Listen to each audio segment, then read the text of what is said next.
question, who do people say I am? 4 distorted images. And then he asked the question, who do you say that I am? And because here's the thing. If people don't see our true identity, it's hard for us to walk with them. That's why church is made up of interconnecting relationships where we all know who we are in Jesus. And the great thing is, you don't get to relate to people according to their behavior. You get to relate to them according to their identity.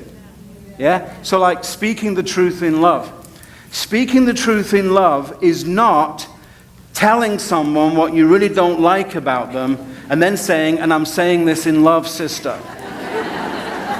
No, you're not, you poisonous little toad.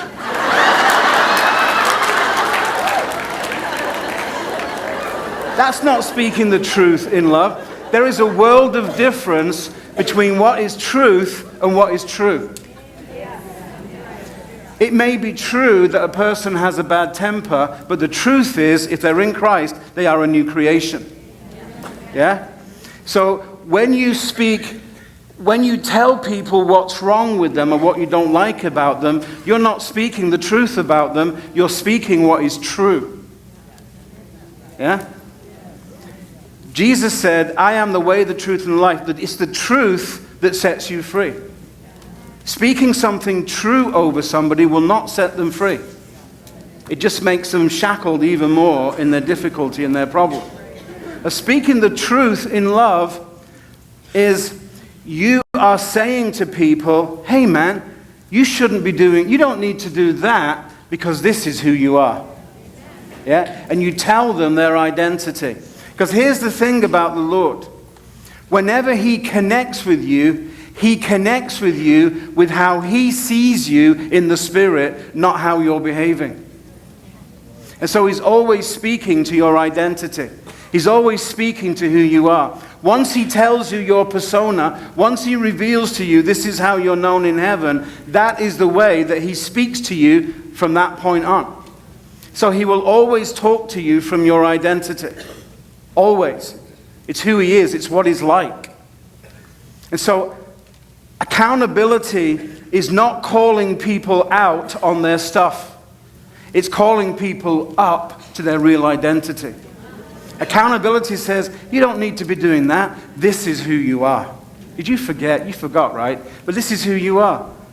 And so we need to know, if you've got friends, I know all the prophecies of my friends. I have copies. I have files on my friends. I do. Because I'm intentional.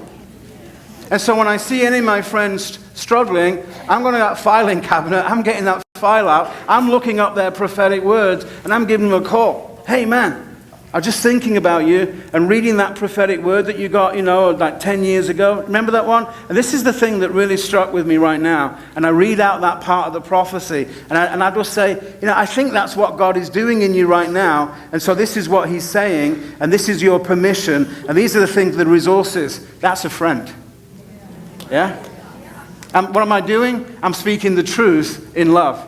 And I'm saying, hey, you don't need to be thinking, you don't need to be worried here because you've got a provision there. No need to be anxious because you got this word. Dude, you got a promise. Yahoo. Yeah? So, speaking the truth in love means we're going to say something about that person that sets them free from the behavior that we don't like. That's who you are. Yeah?